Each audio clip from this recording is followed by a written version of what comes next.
السلام علیکم ورحمۃ اللہ وبرکاتہ۔ کیا لڑکا اور لڑکی شادی سے پہلے ایک دوسرے کو دیکھ سکتے ہیں؟ جواب: فرمان الہی ہے، اللہ تبارک و تعالیٰ کا فرمان ہے، قرآن مقدس سورہ نساء، فَانْكِحُوا مَا طَابَ لَكُم مِّنَ النِّسَاءِ، اپنی پسند کی عورتوں سے نکاح کرو۔ یہ پسند دو طرفہ ہوگی، لڑکے کی طرف سے بھی اور لڑکی کی طرف سے بھی۔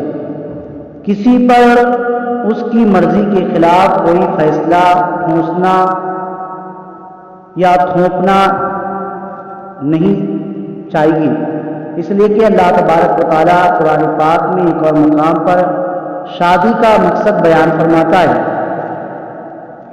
اور یہ بھی اس کی نشانیوں میں سے ہے کہ اس نے تمہارے لیے تمہاری ہی جنس سے جوڑے پیدا کیے تاکہ تم ان کی طرف سکون پاؤ، اور اس نے تمہارے درمیان محبت اور رحمت پیدا کر دی۔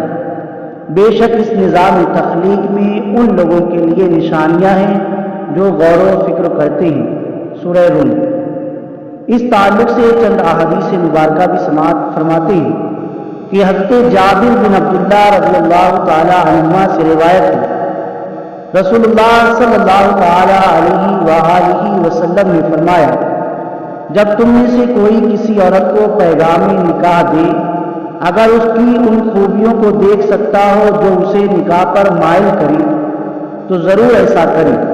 حضرت جابر رضی اللہ تعالیٰ عنہ کا بیان ہے کہ میں نے ایک لڑکی کو نکاح کا پیغام دیا اور چھپ کر اسے دیکھ لیا، یہاں تک کہ میں نے اس کی وہ خوبی بھی دیکھی جس نے مجھے نکاح کی جانب راغب کیا، لہذا میں نے اس کے ساتھ نکاح کر لیا۔ حضرت انس رضی اللہ تعالیٰ عنہ فرماتے ہیں، مغیرہ بن شعبہ نے ایک عورت سے نکاح کرنے کا ارادہ کیا، حضور نبی اکرم صلی اللہ علیہ وسلم نے ارشاد فرمایا، جاؤ اسے دیکھ لو، کیونکہ اس سے شاید اللہ تعالیٰ تمہارے دلوں میں محبت پیدا کر دے۔ انہوں نے ایسا ہی کیا، پھر اس سے نکاح کر لیا۔ بعد میں حضور نبی اکرم صلی اللہ علیہ وسلم سے اس نے اپنی بیوی کی موافقت اور عمدہ تعلق کا ذکر بھی کیا۔ حضرت ابو ہریرہ رضی اللہ تعالیٰ عنہ سے روایت ہے کہ حضور نبی اکرم صلی اللہ علیہ وسلم نے فرمایا کہ بیوہ کا نکاح اس کی اجازت کے بغیر نہ کیا جائے، اور کنواری لڑکی بالغہ کا نکاح بھی اس کی اجازت کے بغیر نہ کیا جائے۔ لوگوں نے عرض کی، یا رسول اللہ صلی اللہ علیہ وسلم، کنواری کی اجازت کیسے معلوم ہوتی ہے؟ فرمایا، اگر پوچھنے پر وہ خاموش ہو جائے تو یہ بھی اجازت ہے۔ ذکر کی گئی تصریحات کی روشنی میں لڑکے اور لڑکی کی پسند کا خیال رکھنا والدین پر واجب ہے۔ ان کی مرضی کے خلاف شادی ان پر مسلط نہیں کی جانی چاہیے۔ اسلام کی روح سے، اسلام کی روشنی سے، اسلامی نقطۂ نظر سے لڑکے کے لیے لڑکی کو دیکھنا اور لڑکی کے لیے لڑکے کو دیکھنے کی اجازت ہے۔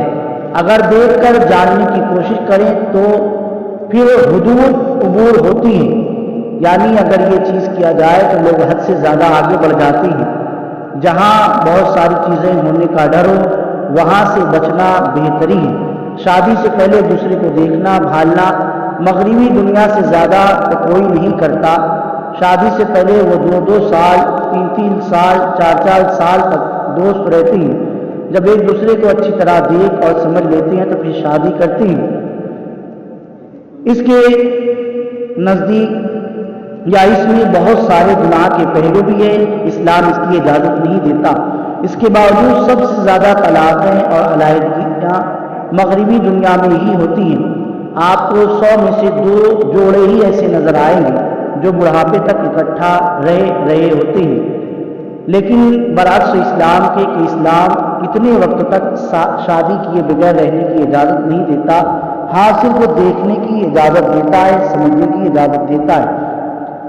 ہمارے ہاں 2 بڑے طبقے ہیں، ایک والدین کا ہے جو لڑکے لڑکی کی رائے لینا پسند ہی نہیں کرتا اور اپنی مرضی کے فیصلے پر شادی بیاہ کر دیتا ہے۔ دوسری طرف اولاد کا ایک ایسا طبقہ ہے جو والدین کی رائے لینا پسند نہیں کرتا۔ وہ شادی سے پہلے ہی کبھی شاپنگ کے لیے جا رہے ہیں اور کبھی سیر و تفریح کے لیے کئی دن کئی کئی رات گھر سے غائب رہتے ہیں، والدین کو پوچھنے کی ہمت اور جرأت تک نہیں ہوتی، لیکن یہ دونوں انتہا کو پہنچے ہوئے ہیں، یعنی حد تک پہنچ گئے ہیں، اور ایسی شادیاں بہت جلد ٹوٹ جاتی ہے اور اس کا نقصان بہت ہی زیادہ ہوتا ہے۔ کبھی شادی ٹوٹنے کے بعد پھانسی لگا لی جاتی ہے، خودکشی کر لی جاتی ہے، زہر پی لیا جاتا ہے، کبھی راضی نہ ہونے کی صورت میں بھی یہ ساری چیزیں کی جاتی ہے۔ اسلام ان دونوں کو پسند نہیں کرتا۔ آسان اور بہترین حل یہ ہے کہ دونوں خاندان ایک دوسرے کو کھانے پر مدعو کریں، اس طرح لڑکا لڑکی ایک دوسرے کو دیکھ بھی لیں گے اور کوئی خرابی بھی پیدا نہیں ہوگی، ماں باپ بھی دیکھ لیں گے، رشتہ دار بھی دیکھ لیں گے، اس کی اجازت اسلام ہمیں دیتا ہے۔ لہذا اگر برکت والی شادی چاہتے ہیں، لڑکی اور لڑکے کی رضامندی والی شادی چاہتے ہیں، والدین کی رضامندی والی شادی چاہتے ہیں، تو دونوں خاندان ایک جگہ اکٹھا ہو جائے، لڑکا لڑکی کو اور لڑکی لڑکے کو دیکھ لے، سب ایک دوسرے کو دیکھ کر سمجھ لے۔ انشاءاللہ ایسا کرنے سے اللہ تعالیٰ برکت عطا فرمائے گا، اس لیے کہ یہ اسلام نے اس کی اجازت دی ہے۔ مگر افسوس کے ساتھ یہ کہنا پڑتا ہے کہ بہت کم لوگ ہوتے ہیں جو ایسا کرتے ہیں۔ اللہ تبارک و تعالیٰ ہم سب کو سمجھ عطا فرمائے۔